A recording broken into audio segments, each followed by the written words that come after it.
O Evangelho continua relevante. Por Martin Lloyd-Jones.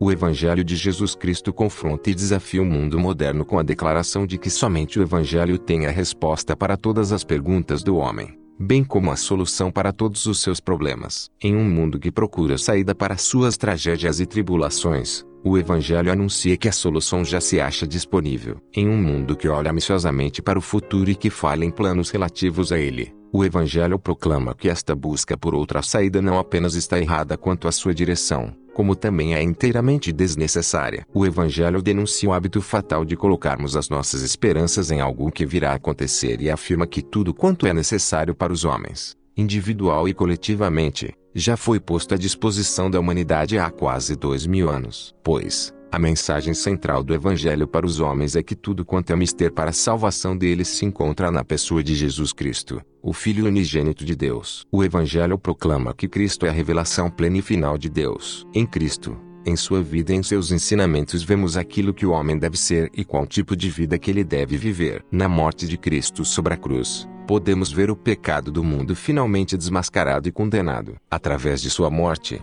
vemos o único meio pelo qual o homem pode reconciliar-se com Deus. É exclusivamente dele que podemos receber vida nova, obtendo um novo começo. Somente quando recebemos dele o poder, então podemos viver aquela vida que Deus tensionou que vivêssemos. De fato, o Evangelho vai mais adiante e assegura-nos que Cristo está assentado à mão direita de Deus, em poder reinante, e que continuará a reinar até que os seus inimigos sejam postos por estrado dos seus pés. O Evangelho proclama que chegará o tempo quando, ao nome de Jesus, se dobrará todo o joelho, nos céus, na terra e debaixo da terra. Filipenses, capítulo 2, verso 10. Portanto, o Evangelho de Jesus Cristo confronta o homem, exorta-o a arrepender-se dos seus pecados e olhar para aquela pessoa sem par, que esteve nesta terra há quase 2000 anos passados, a única em quem se pode achar a salvação. No entanto, todos temos consciência de que a expiação operada por Cristo, conforme apresentada nas Escrituras, é altamente desagradável para a mente moderna. Não existe razão tão frequentemente apresentada,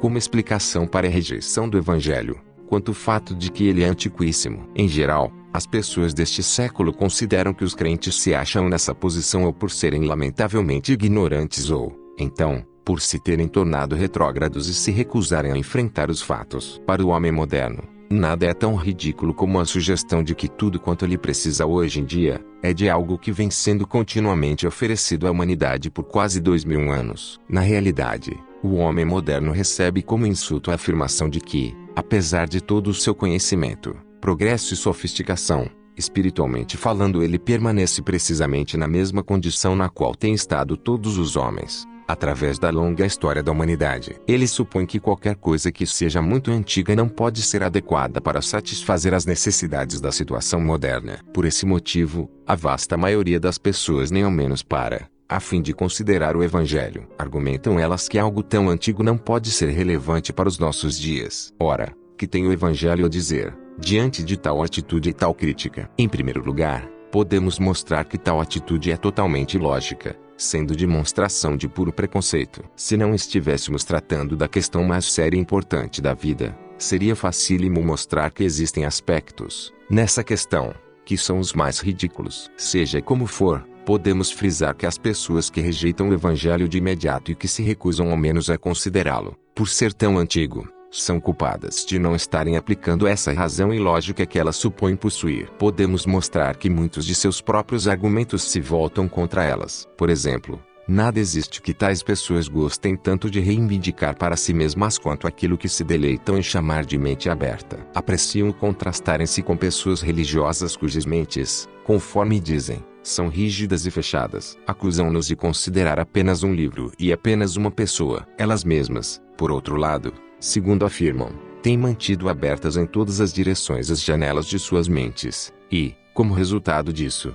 têm armazenado tantos conhecimentos e informações que lhes é impossível aceitar a antiga mensagem da Bíblia. Afirmam ter mentes abertas, serem livres pensadores. Mas, certamente, antes de alguém poder asseverar que tem mente verdadeiramente aberta, terá de provar que ela está aberta em todas as direções. A mente verdadeiramente aberta é aquela voltada para o norte, para o sul, para o leste e para o oeste, como também para o passado, para o presente e para o futuro. A mente que é deliberadamente fechada em qualquer uma dessas direções não é uma mente aberta. Portanto, é óbvio que quando um homem repele e rejeita o Evangelho, sem ao menos levá-lo em consideração, simplesmente porque é antigo, está admitindo que deliberadamente fechou a sua mente para o passado. Isso não é um bom raciocínio. Isso não é pensar direito. Isso não é lógico. Isso nada mais é que demonstração de um total preconceito. Portanto, qualquer pessoa que rejeita o Evangelho, somente por causa de sua antiguidade, não tem qualquer direito de considerar-se uma pessoa de mente aberta. Mas também podemos mostrar que uma pessoa com esse tipo de mentalidade é culpado de estabelecer um falso padrão sobre essas questões. Pois é evidente que o critério mais importante e final para tal pessoa é a idade,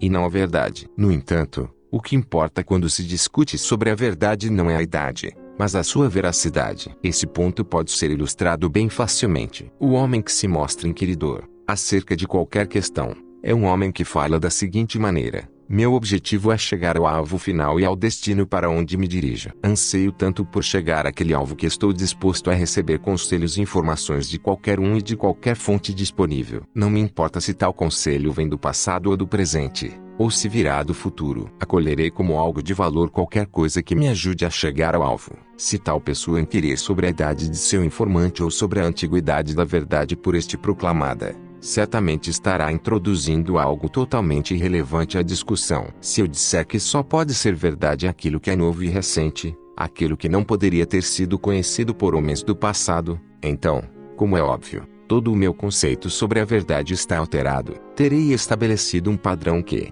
para mim, tornou-se mais importante do que a própria verdade, a saber, a novidade. Naturalmente, há casos em que a aplicação do padrão de datas e de antiguidade é perfeitamente legítima. Existem aqueles, por exemplo, que têm por passatempo colecionar móveis antigos. Nesse caso, não se duvide, as pessoas estão mais interessadas na antiguidade de um móvel do que em sua qualidade. Ora, enquanto o problema envolver apenas uma questão de mobiliário, não nos disporemos a discutir com aqueles que estabelecem o critério da antiguidade. Porém, quando se discute acerca do homem e de Deus, quando nos preocupamos acerca da moralidade, da castidade e da pureza, quando pensamos em termos de morte, de eternidade e de toda a condição futura da humanidade, então é claro que, se for introduzida essa questão de antiguidade e datas, será coisa puramente irrelevante e considerada totalmente alheia à discussão. Lamentavelmente, é preciso dizer que aqueles que nutrem tal preconceito contra o Evangelho dão a impressão de que sua real preocupação não é com a própria verdade,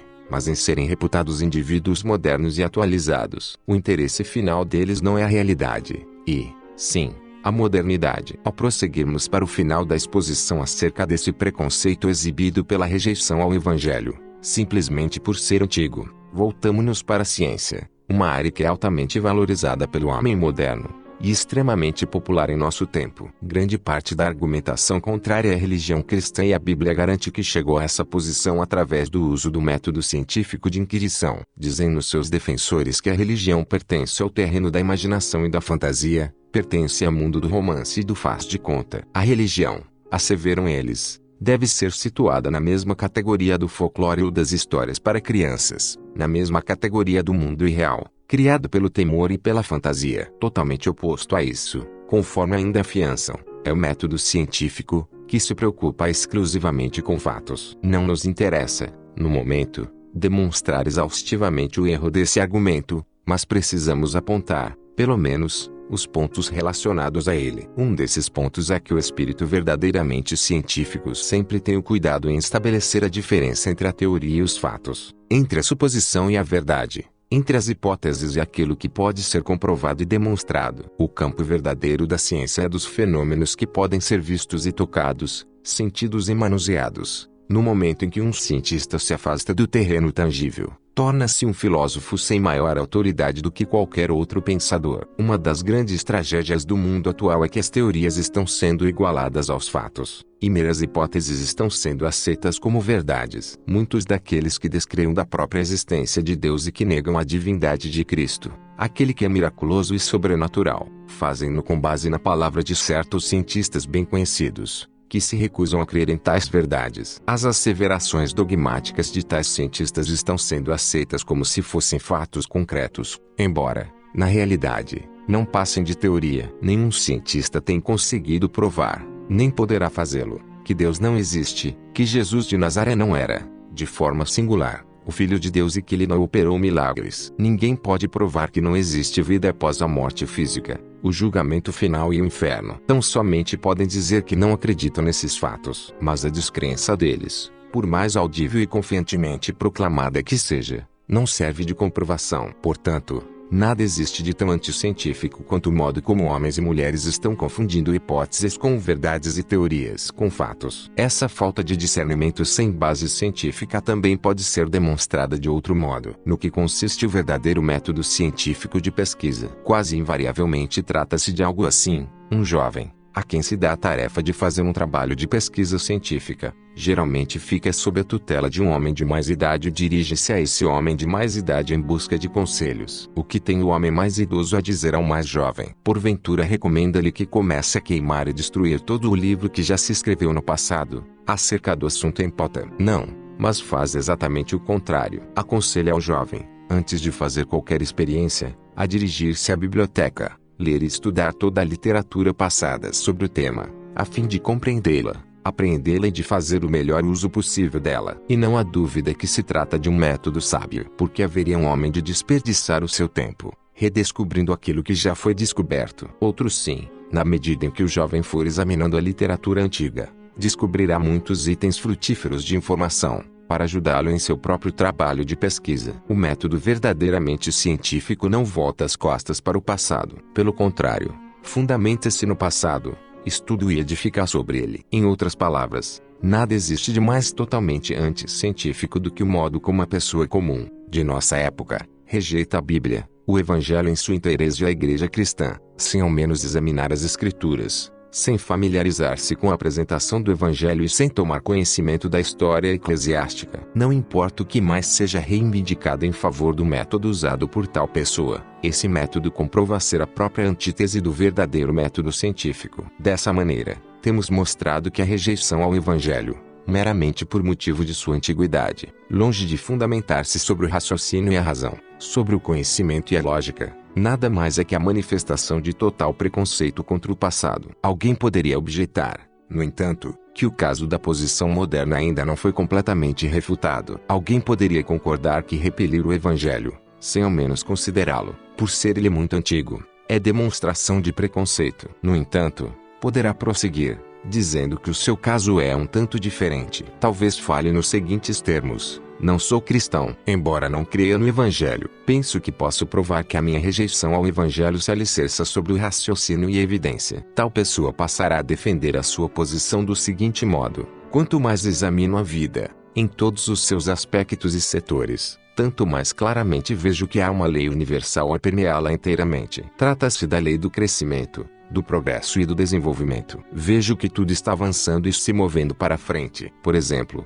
contemplo o meu jardim, na primavera, e vejo a semente que foi plantada e agora brota. Mas a semente não para nesse ponto. Cresce, floresce e atinge plena maturidade, e então morre. Por semelhante modo, quando passeio pelos campos, na primavera, vejo os cordeirinhos brincando. Mas não permanecem cordeiros. Também se desenvolvem e se tornam adultos. Por semelhante modo, observo nos campos um fazendeiro moderno que ara o seu terreno com a ajuda de um trator. Lembro-me dos dias em que os homens costumavam arar com a ajuda de cavalos, que puxavam arados de ferro. Tenho lido acerca dos dias quando os homens tinham por costume usar o arado de madeira, puxado por bois, e dos tempos ainda mais remotos, quando era usual os homens cavarem o solo com as próprias mãos. Esses exemplos são manifestações dessa mesma lei. Ainda vejo a cidade moderna com suas facilidades e a contrasto com as rudes cabanas de barro, em que nossos antepassados costumavam habitar. Comparo e contrasto os médicos e cirurgiões modernos com o cirurgião barbeiro do século XVIII e também com o médico feiticeiro de períodos e povos ainda mais primitivos. Por toda parte, sempre percebo a mesma lei. De fato,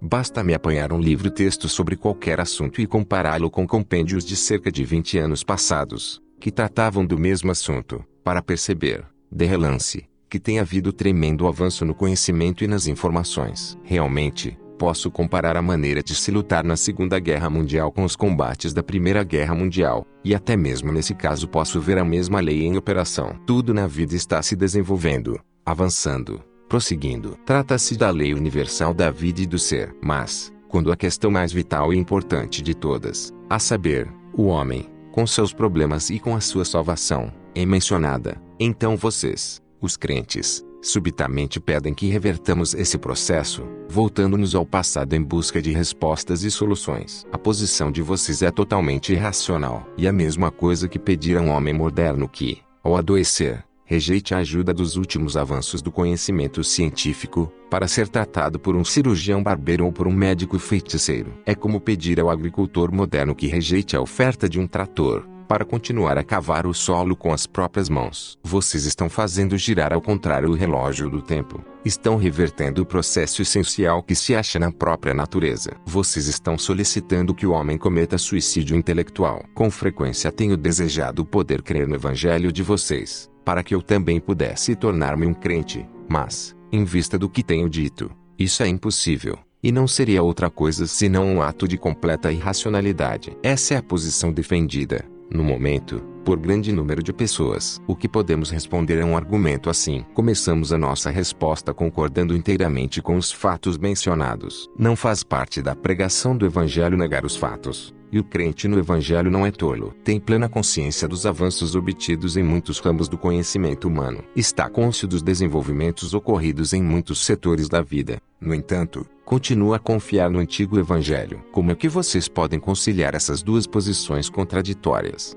Indaga o homem moderno. Fazemo-lo da seguinte forma: concordamos inteiramente com os fatos, mas cremos que podemos demonstrar que o argumento acima, deduzido dos fatos, é falso. Entretanto, vamos à questão de maneira positiva. Queremos apresentar as razões para continuarmos crendo na mensagem do antigo Evangelho, em um mundo moderno. A primeira razão para tanto é que o homem, em si mesmo, não tem mudado em nada. Todas as modificações sobre as quais os homens tanto se jactam são apenas externas. Não são alterações no próprio homem, mas tão somente em sua maneira de agir, em seu meio ambiente. Essa declaração pode ser comprovada de muitas maneiras. Por exemplo, aceita-se o fato de que os clássicos realmente grandes da literatura mundial não têm idade, não envelhecem com o passar do tempo. A razão disso é que tratam do homem como homem, e não meramente de certos aspectos da vida humana, em certo período histórico. As tragédias gregas continuam sendo traduzidas. As peças de Shakespeare são sempre contemporâneas, pois Shakespeare,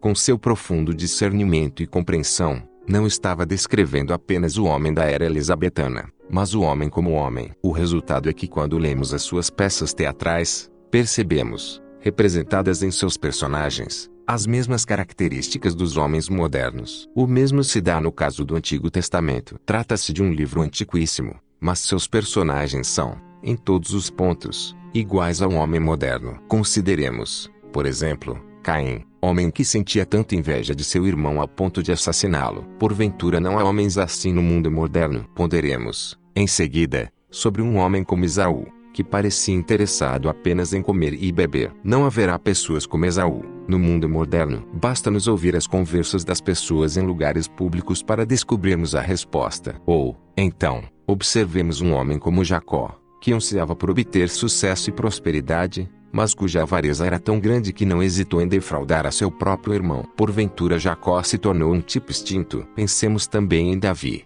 rei de Israel. Lembremos-nos de como, certo dia, assentado no pátio superior de sua casa, viu a esposa de outro homem. Ficou atraído por ela e a desejou. Resolveu possuí-la e provocou a morte de seu marido, a fim de que pudesse tê-la. Não haverá homens dessa categoria no mundo moderno. Assim poderíamos prosseguir, examinando cada um dos personagens do Antigo Testamento. Praticamente, em todos os exemplos estaríamos vendo retratado o típico homem moderno. Mas alguém questiona: certamente há algum equívoco nessa apresentação. Você não viu ainda o homem moderno cruzar os ares de avião a 700 km por hora. Estará sugerindo que ele é idêntico ao homem que costumava viajar a pé a 6 km por hora. Espere um momento. Pensemos nestes dois homens. Lá vão eles, um em alta velocidade e outro a 6 km por hora. A questão vital a ser respondida é, em cada caso, qual é o objetivo da viagem? O que há de mais notável é que o objetivo é precisamente o mesmo. Em ambos os casos, eles viajam ou em busca do amor, ou da guerra ou de negócios, ou, então,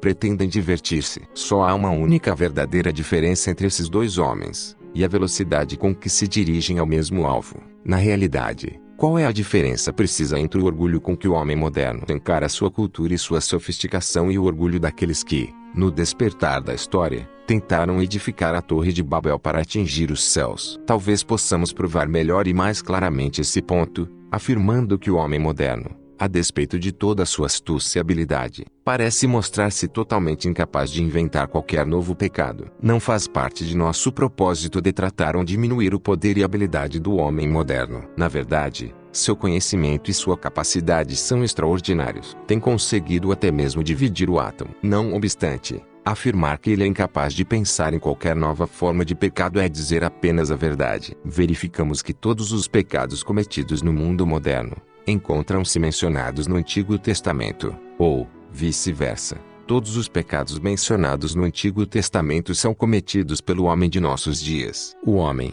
em si mesmo, nunca muda. Continua o mesmo indivíduo contraditório que sempre tem sido, desde a queda original. E essa é a nossa principal razão para continuarmos a apresentar ao homem moderno o antigo Evangelho de Jesus Cristo. A segunda razão para continuarmos expondo o Evangelho é infinitamente mais importante. Deus não mudou. Ora, quando percebemos, conforme temos procurado mostrar, que o problema crucial do homem é o seu relacionamento com Deus, vemos então a total futilidade da questão de antiguidade e de datas. É nesse ponto que vemos com toda clareza quão insensato é rejeitar o Evangelho simplesmente por causa de sua antiguidade. Alguém já salientou admiravelmente bem esse particular, quando disse: o tempo não deixa rugas na testa do Deus eterno. Naturalmente, tem havido avanços e desenvolvimentos, mas porventura essas coisas afetam, em qualquer sentido, o ser e o caráter de Deus? Será que por ter o homem produzido motor de combustão interna, ou por ter conseguido liberar o poder do átomo, de alguma maneira ficaram abrogadas as leis de Deus ou,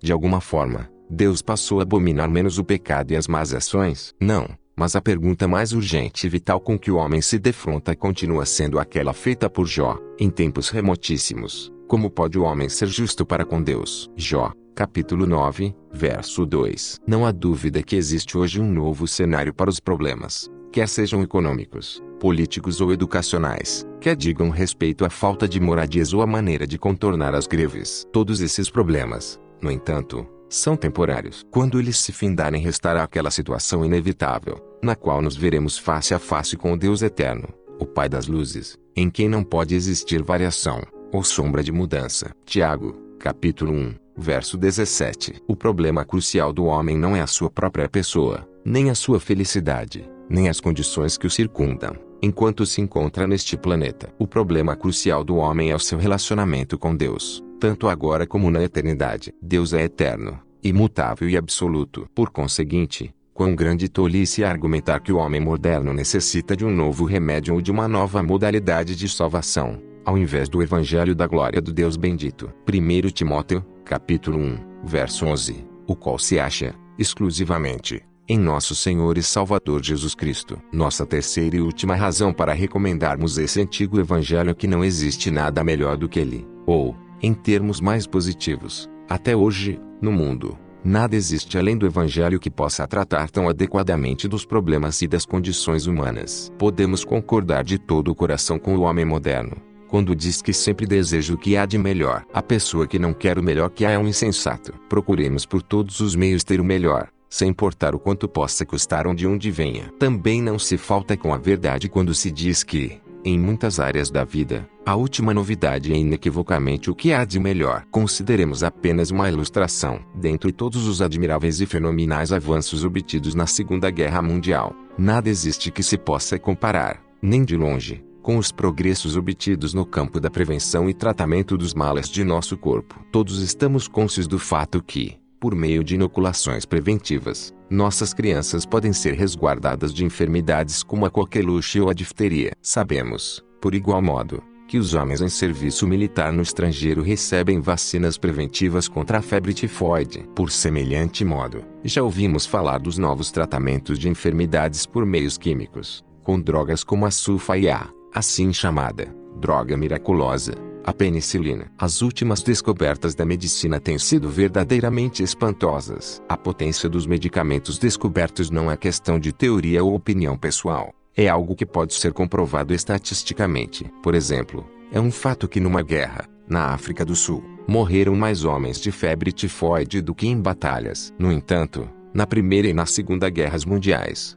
praticamente não houve mortes por causa de tal enfermidade, unicamente por causa de vacinas preventivas. Por semelhante modo, podemos comparar a taxa de mortalidade em doenças como a meningite e a pneumonia, antes e depois da introdução dessas drogas no mercado. A alteração é verdadeiramente espantosa. Não há dúvida, portanto, que no tratamento dos males e enfermidades do corpo, a última novidade é o melhor que existe. Poder-se-ia dizer a mesma coisa, entretanto, acerca do tratamento preventivo e da cura dos males da alma humana. Haverá alguma vacina maravilhosa que possa ser inoculada em nossos rapazes e moças que os torne imunes às insinuações e sugestões do pecado, com as quais se defrontam nas ruas, nos filmes cinematográficos, nos livros e revistas que leem? Poderão ser eles inteiramente protegidos contra as tentações? Haverá alguma droga maravilhosa que possa ser dada a um homem atormentado pela consciência acusadora, que tem uma sensação aguda de pecado e de fracasso? Haverá algum fortificante que lhe possa ser ministrado,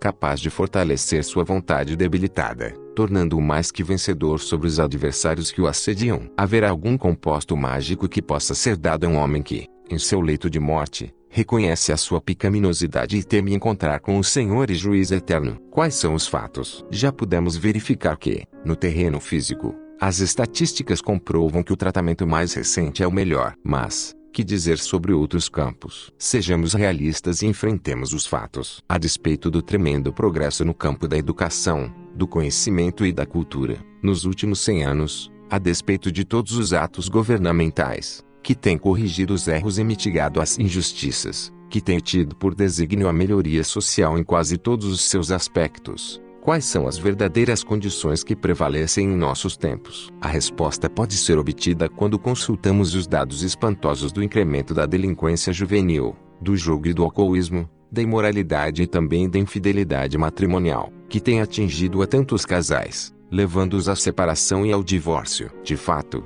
os resultados podem ser averiguados no rebaixamento geral do tom moral e do nível de vida na maioria dos países, na mania pelo sexo, na tendência crescente dos homens viverem apenas para os prazeres e para o que é superficial. O mundo moderno se acha desesperadamente enfermo, e talvez os seres humanos se sintam mais infelizes hoje do que em épocas passadas. Só existe uma cura para os males humanos. Quando a minha consciência me acusa, só conheço uma coisa capaz de dar-me descanso e paz. Essa cura consiste em saber que Jesus de Nazaré, o Filho de Deus, o qual levou os meus pecados em seu corpo, sobre o madeiro. Primeira Epístola de Pedro, capítulo 2, verso 24, já me perdoou. Consiste em saber e confiar que, em vista de ter ele me amado e morrido por mim, encontrou-me livre de qualquer acusação. E, consciente como estou de minha fraqueza e fracasso, de minha falta de poder para viver uma vida digna desse nome, sou novamente conduzido a ele. É somente por causa dele e por causa do poder do Espírito Santo, conferido por ele, que posso tornar-me mais do que vencedor. E quando imagino a mim mesmo, em meu leito de morte, prestes ir ao encontro de meu Criador e Juiz eterno, a minha única esperança é que irei revestido da justiça de Jesus Cristo e que ele me tomará pela mão e me apresentará imaculado diante da sua glória. Judas, verso 24. É somente e sempre em Cristo que encontro satisfação. Somente nele que os meus problemas são solucionados. O mundo, com todos os seus métodos, não pode ajudar-me em meu momento de maior necessidade. Mas Cristo nunca falha. Ele, em todos os aspectos, sempre nos satisfaz. Quanto mais o contemplo, tanto mais concordo com Charles Wesley, quando declarou: Tu, ó Cristo, és tudo quanto eu quero, mais que tudo encontro em ti. Justo e santo é o teu nome. Em mim mesmo, sou todo injustiça, falso e cheio de pecado eu sou, mas tu és cheio de verdade e graça. Cristo continua sendo a única esperança para cada um dos homens, a única esperança para o mundo inteiro. O Evangelho ainda é relevante. Sua antiga mensagem continua adequada. A resposta é que somente o Evangelho é relevante. Somente ele pode cuidar dos problemas do homem e dar-lhes solução.